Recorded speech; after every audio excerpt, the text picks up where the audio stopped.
ওই আমি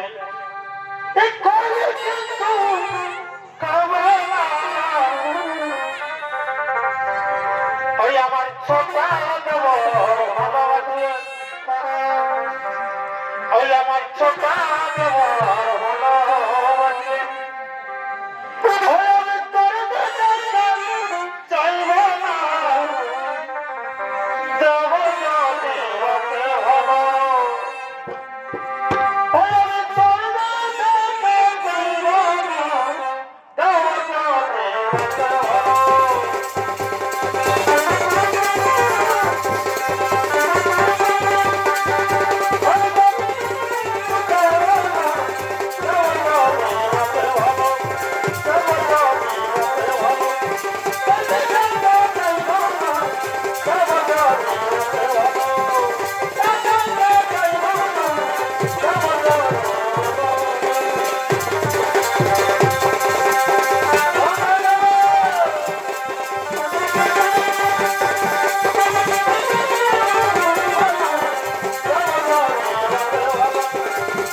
নমস্কার নমস্কার শুনে তো শোনেন দর্শক মন্ডলী, আপনারা অযথায় এখানে ওখানে ঘোরাঘুরি না করে নিজ নিজ দর্শন উপযোগী জায়গা লয়ে ধৈর্য সহকারে শান্তি শৃঙ্খলা বজায় রেখে বসে যান।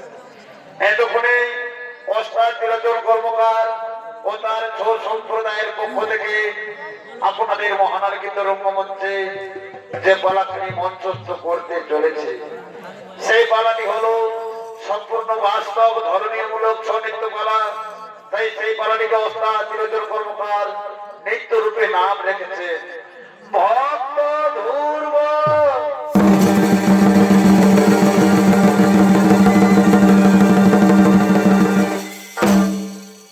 শুধু দর্শক মণ্ডলী, শ্রীমদ ভাগবত পুরাণে কথিত আছে মনর পুত্র ছিল রাজা উত্তান। তার দুই রানী ছিল, বড় রানীর নাম সুনীতি এবং ছোট রানীর নাম সুরুচি। ছোট রানী সুরুচি স্বামীর অধিকার বেশি পেতে চাই, তাই বিনা দোষে বিনা অপরাধে বড় রানী সুনীতিকে বনবাসে দেয়। এবং বড় রানীর পুত্র ধ্রুব কিভাবে বিষ্ণু চরণ পেয়েছিল তা আমরা পালাখানির মাধ্যমে তুলে ধরতে চলেছি। তাই এতক্ষণে আপনাদের মহান আলোকিত রঙ্গমঞ্চে ওস্তাদ ত্রিলোচন কর্মকার যে পালাখানি মঞ্চস্থ করতে চলেছে, সেই পালাখানির নাম হলো ভক্ত ধ্রুব।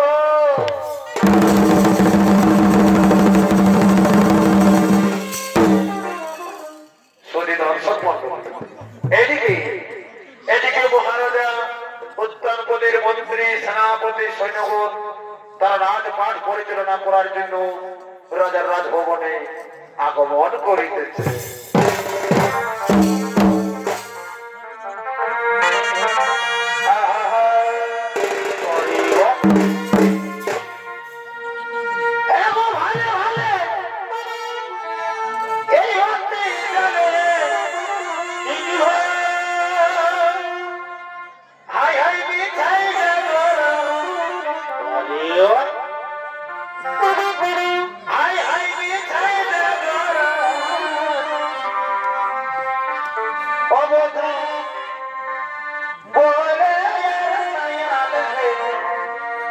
আমি বুঝি না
সেনাপতি সৈন্যগুলো তারা রাজপাট পরিচালনা করার জন্য রাজার রাজভবনে আগমন করেছে।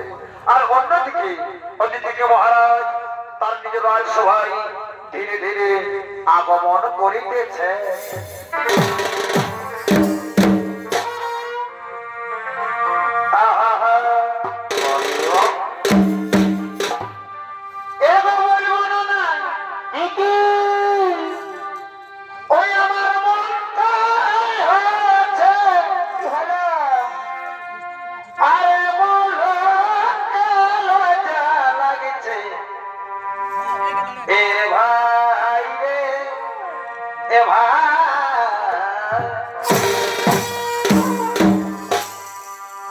অবলক্ষণ বাঙালি বিধবা ভাই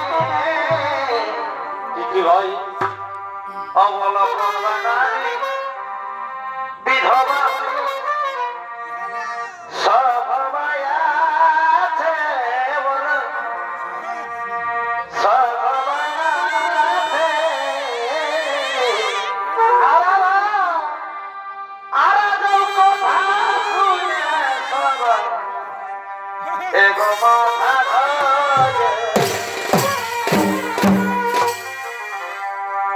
অবলক্ষণ বাঙালি বিধবা অবলক্ষণ বাঙালি বিধবা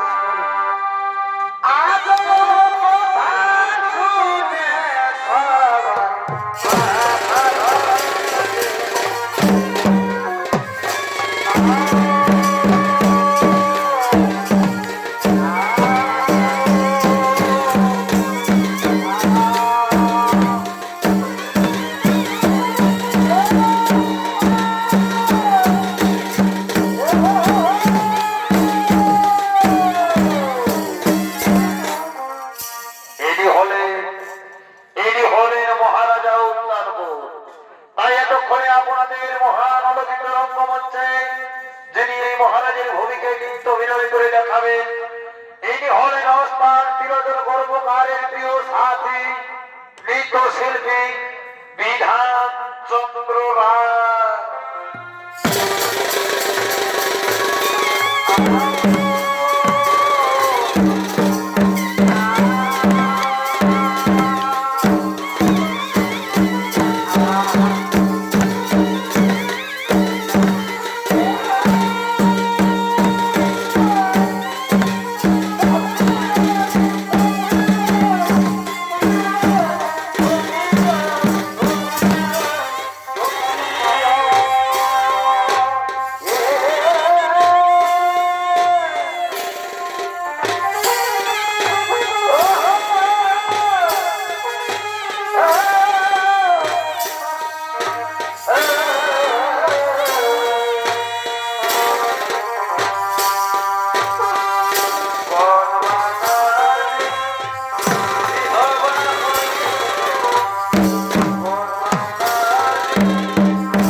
সৈন্যগণ, আজ আমার মন বড়ই চঞ্চল। তাই শোনো শোনো আমার মন্ত্রী সেনাপতি সৈন্যগণ, আজ সবার কাজ কিছুই হবে না। যাও যাও আমার মন্ত্রী সেনাপতি সৈন্যগণ, তোমরা সবাই নিজ নিজ ঘুরে ফিরে যাও। তোমরা সবাই আমাকে একটু একা থাকতে দাও, আমাকে একটু একা থাকতে দাও, আমাকে একটু একা থাকতে দাও।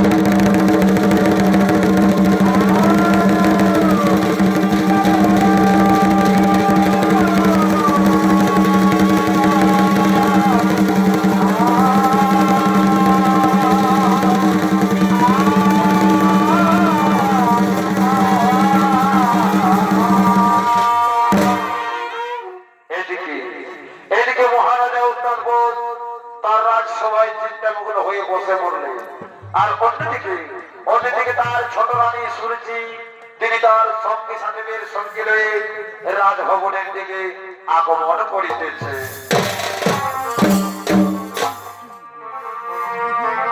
আহা, না না না, আর সহে না।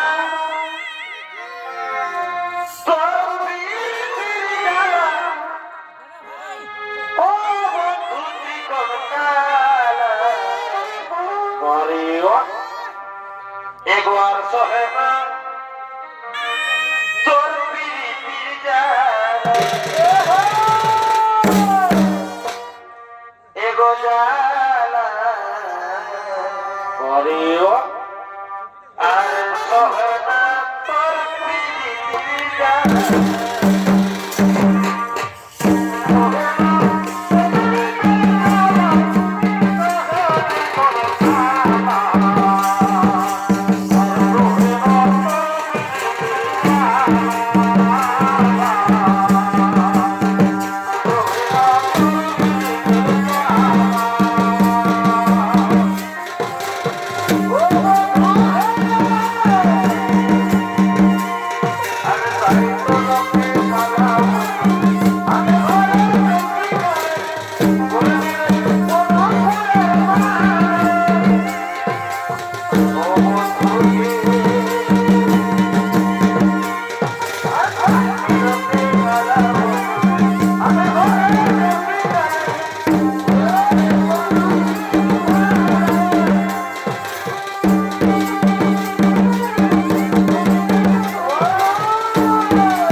চলবে না মহারাজ। আমি যে তোমার কাছে একটি অনুরোধ জারি নিয়ে এসেছি মহারাজ, আমি যে তোমার কাছে একটি অনুরোধ জারি নিয়ে এসেছি। বলো বলো প্রিয়া সুরুচি, কি তোমার মনের অভিলাষ? আমি নিশ্চয়ই তোমার মনোবাসনা করিব বলুন, আমি নিশ্চয়ই তোমার মনোবাসনা করিব বলুন। বলি শোনো শোনো মহারাজ, তার আগে তুমি আমার কাছে করো ত্রিসত্য অঙ্গীকার। আমি যাহা বলিব তুমি তাহাই পালন করবে মহারাজ, তুমি তাহাই পালন করবে। একই প্রিয়া কি এমন কথা যার জন্য তোমার কাছে আমাকে ত্রিসত্যকে কার করতে হবে? হ্যাঁ মহারাজ, আগে তুমি আমার কাছে করো ত্রিসত্য অঙ্গীকার, তারপর আমি আমার মনের কথা তোমার নিকটে বলিব। বেশ বেশ রানী সুরুচি, তাই হবে। আজ আমি তোমার কাছে করবো ত্রিসত্য অঙ্গীকার। ওগো রানী শোনো, আমি তোমার কাছে করছি ত্রিসত্য অঙ্গীকার। সাক্ষী থাকো চন্দ্র সূর্য, সাক্ষী থাকো আকাশ বাতাস। আজ আমি মহারানী সুরুচির কাছে করছি ত্রিসত্য অঙ্গীকার। আজ রানী আমার কাছে যা দেবে আমি তাকে তাই দেবো, আমি তাকে তাই দেবো। ওগো প্রিয়া, আমি তোমার কাছে করেছি আজ ত্রিসত্য অঙ্গীকার। এখন তুমি তোমার মনের কথা আমার নিকটে খুলে বলো, আমার নিকটে খুলে বলো। শোনো শোনো মহারাজ শোনো, তুমি যখন আমার কাছে করেছো ত্রিসত্য অঙ্গীকার, তখন আমি আমার মনের কথা তোমার কাছে বলেই ফেলি মহারাজ, তোমার কাছে বলেই ফেলি। আর বিলম্ব করো না, আমার মন যে আর ধৈর্য ধরে না। তুমি তোমার মনের কথা আমার নিকটে বলে ফেলো, আমার নিকটে বলে ফেলো। শোনো শোনো মহারাজ শোনো শোনো, তুমি এক্ষুনি এক্ষুনি ওই মহারানী সুরীতিকে বনবাসে পাঠিয়ে দেবে।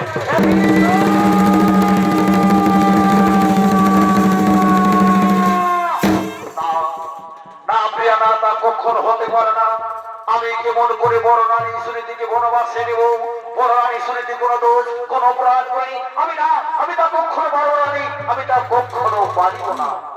কি কি বলিলে মহারাজ, তুমি তা পারিবে না? শোনো মহারাজ শোনো, তুমি আমার কাছে করেছো ত্রিসত্য অঙ্গীকার। তুমি যদি আমার কথা না রাখবে মহারাজ, তাহলে আমার দুটো খুঁজে দিকে থাকে, আমি সেই দিকে চলে যাবো। আমি দাঁড়াও দাঁড়াও প্রিয়তমা, তুমি আমার অন্তরতম, তুমি আমার হৃদয় ধরাধর, তোমাকে ছাড়া আমি বাঁচতে পারবো না প্রিয়া। কিন্তু প্রিয়া, আমি কেমন করে বড় রানী সুনীতিকে বনবাস নেব?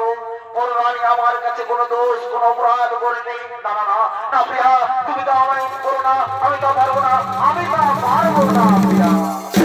শোনো মহারাজ শোনো, এক আকাশে যেমন দুটি চাঁদ থাকে না, তেমনি এক রাজার ঘরে দুটি রানীও থাকতে পারে না।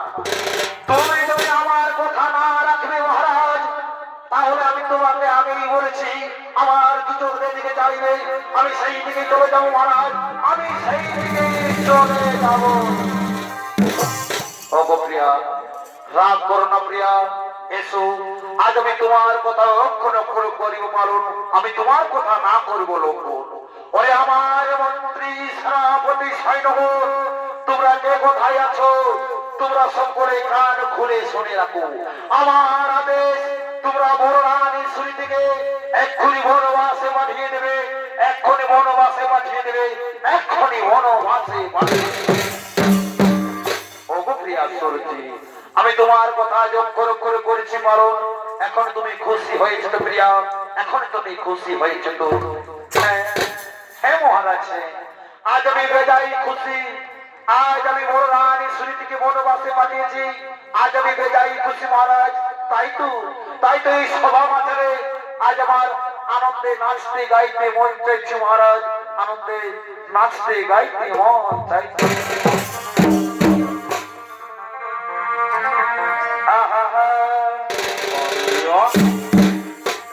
এগো তুমি কত সুন্দর, আর সে তো জানো না।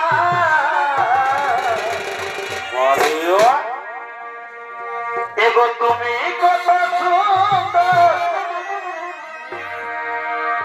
ও প্রিয়া সে তো বুঝো না।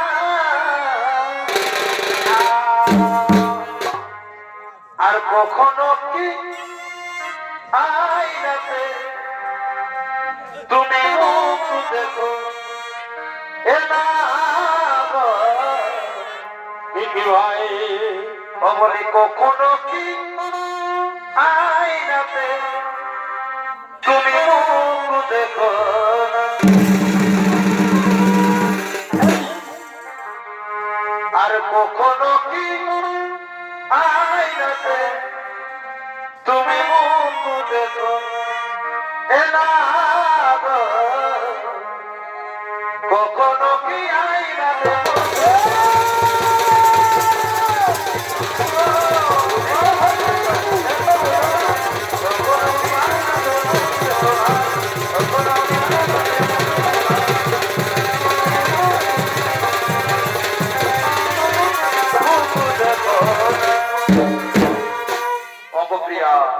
আমি তোমার কথা অক্ষরে অক্ষরে বলেছি বলো, তাই চলো আর বিলম্বের নাই প্রয়োজন। চলো আমরা এখন বিশ্রাম করে চলে যাই, চলো আমরা এখন বিশ্রাম করে চলে যাই।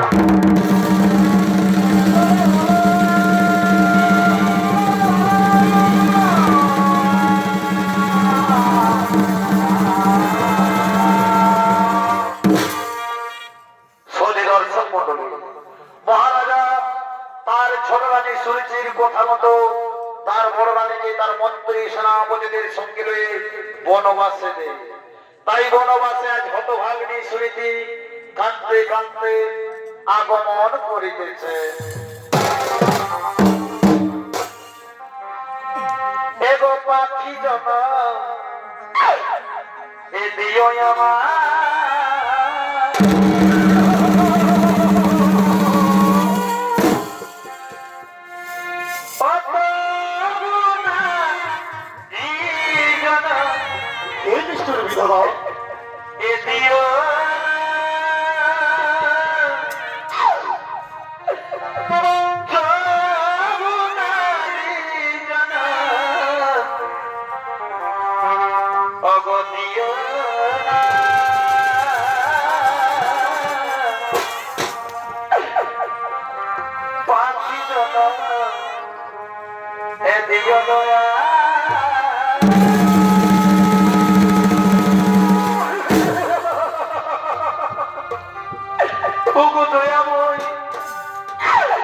তুমি আমায় নারী জনম না দিয়ে আমার পাখি জনম দিতে পারতে বিধাতা।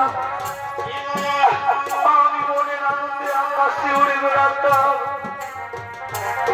আজ মহারাজা আমাকে বিনা দোষে বিনা অপরাধে বনবাস দিয়েছে। তুমি আমায় বলে দাও বিধাতা, এখন আমি কি করে উপায়, কোথা গেলে আমি একটু শান্তিতে আশ্রয় পাই, কোথা গেলে আমি একটু শান্তিতে আশ্রয় পাই।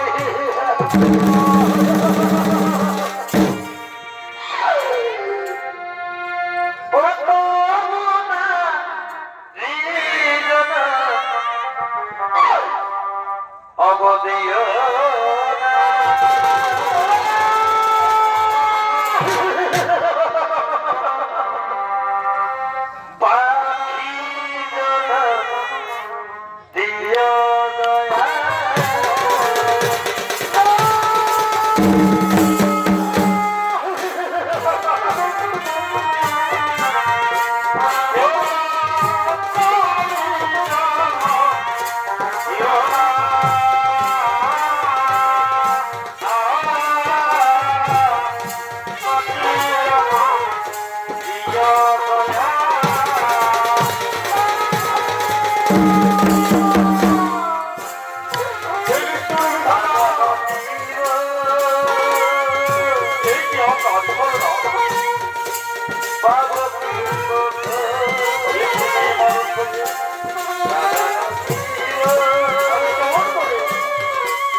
তোমাকে ভুলে যাব।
কাঁদতে কাঁদতে বসে পড়ে। এমনি ভাবে সেই দেখতে দেখতে প্রায় কয়েক বছর পার হয়ে যায়। সুনীতি জঙ্গলে বাস করতে থাকে। এদিকে এদিকে মহারাজা তার মন্ত্রী সেনাপতিদের সঙ্গে সেই গভীর জঙ্গলে শিকার করার জন্য আগমন করিতেছে।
এখন আমি কি করে পাই?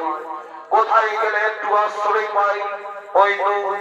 ওই তো আকাশে কালো মেঘ দেখা যাচ্ছে, চারিদিকে ঘোর অন্ধকার নেমে আসছে, পূর্বের সূর্য পশ্চিমে অস্ত যেতে চলেছে। এখন আমি এই গভীর অরণ্যে কোথায় যাই? কোথায় গেলে একটু আশ্রয় পাই?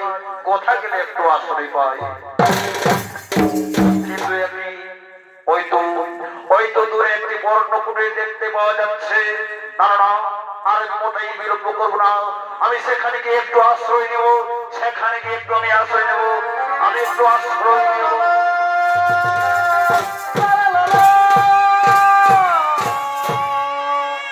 বলি ওগো, কেছো কেছো এই পর্ণকুটির ভেতরে আমাকে এই ঝড় বৃষ্টির হাত থেকে একটু আশ্রয় দাও না গো, আমাকে এই ঝড় বৃষ্টির হাত থেকে একটু আশ্রয় দাও। এই গভীর জঙ্গলে কে যেন চিৎকার করে বলছে, অগো অগো কে কোথায় আছো, আমাকে একটু আশ্রয় দাও, আমাকে একটু আশ্রয় দাও। কিন্তু এই গভীর জঙ্গলে আমি ছাড়া অন্য কেউ বাস করে না। না না না, আমি আর এই পর্ণকুটির ভেতরে থাকবো না। আমি একটু এগিয়ে যাই, দেখি কারো কোনো বিপদ হয়েছে কিনা। যাই যাই, আমি একটু এগিয়ে যাই, আমি একটু এগিয়ে যাই, আমি এগিয়ে যাই।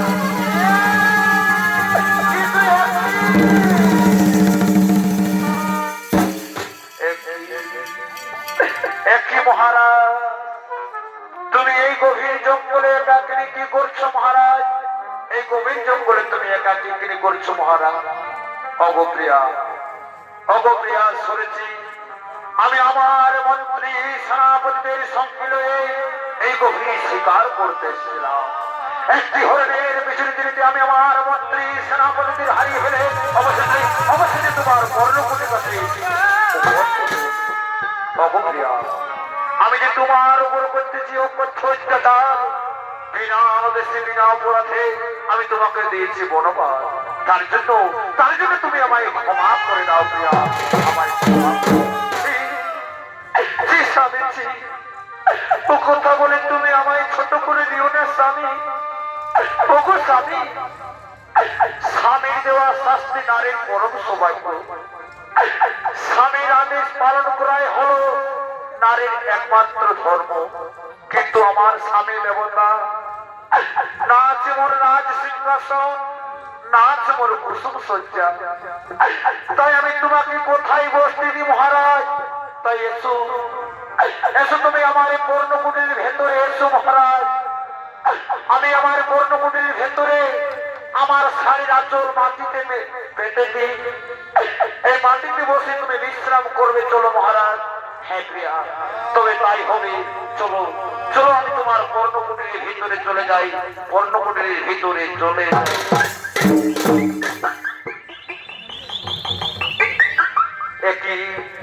একই প্রিয়া, মনে হচ্ছে ভোর হয়ে গেছে। হ্যাঁ, ভোরে তো হয়েছে। না না না, আমি আর পর্ণকুটির ভেতরে থাকবো না। তুমি এখন আমাকে আশ্রমে বিদায় দাও, আমি আমার রাজমহলে ফিরে যাই, আমি আমার রাজমহলে ফিরে যাই। দাঁড়াও দাঁড়াও মহারাজ, দাঁড়াও। যাবে যদি যাও মহারাজ, আমি তোমাকে বাধা দেব না মহারাজ। কিন্তু মহারাজ, তুমি কি জানো মহারাজ, আজ আমি ঋতুবতী।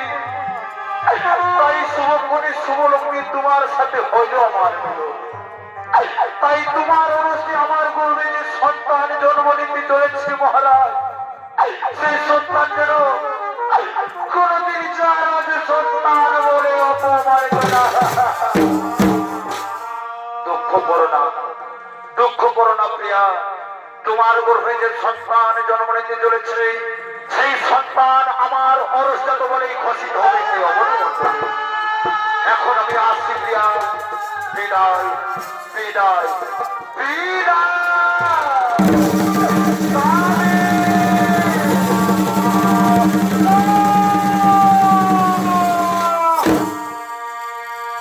সুধী দর্শক মন্ডলী, মহারাজা উত্তরপদ তার বড় রানী সুনীতির পর্ণকুটির রাত্রি যাপন করে তারা রাজমহলে ফিরে যায়। দেখতে দেখতে সুনীতির গর্ভে এক পুত্র সন্তান জন্ম নেই। সেই সন্তানের নাম রাখে ধ্রুব। ধ্রুবর বয়স যখন 10 বছর পূর্ণ, তখন ধ্রুব তার শক্তিশালীদের সঙ্গে খেলা করার জন্য উদ্যান হইতে আগমন করিতেছে।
কিন্তু তোর মাতাকে আমরা সবাই দেখতে পাই, তোর পিতাকে তো আমরা কেউ দেখতে পাই না।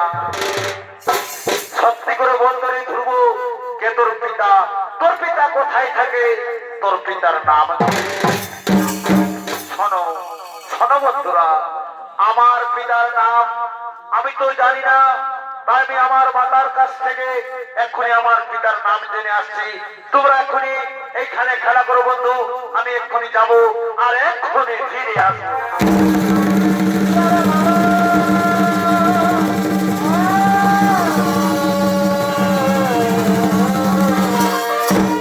শোনো, শোনো আমার বন্ধুরা, তোমরা না আমায় বলেছিলে কি আমার পিতা? আমার পিতা কোথায় থাকে? আমার পিতার নাম কি? তাহলে শোনে বন্ধুরা, আমার পিতা হচ্ছে এই রাজ্যের মহারাজা। আমার পিতার নাম হলো মহারাজা উত্তরপদ। একই কথা বলিলে ওরে ধ্রুব, ওরে ধ্রুব, তোর পিতা যদি এই রাজ্যের মহারাজা হয়, তাহলে তোর মাতার বর্ণে ওইরকম ছড়ে ব্যস্ত কেন রে ধ্রুব? ওরে ধ্রুব, তাই যদি হয়ে থাকে তাহলে শোন, আমরা সবাই মিলে তোর পিতার নিকটে যাই। তোর পিতা তোকে দেখলে নিশ্চয়ই তো বুকে তুলে নেবে, নিশ্চয়ই তো করে তুলে নেবে রে ধ্রুব। হ্যাঁ বন্ধু, তোমরা তো ঠিক কথাই বলেছো। তবে আর বিলম্ব নয় বন্ধু, চলো চলো আমরা আমাদের পিতার নিকটে চলে যাই।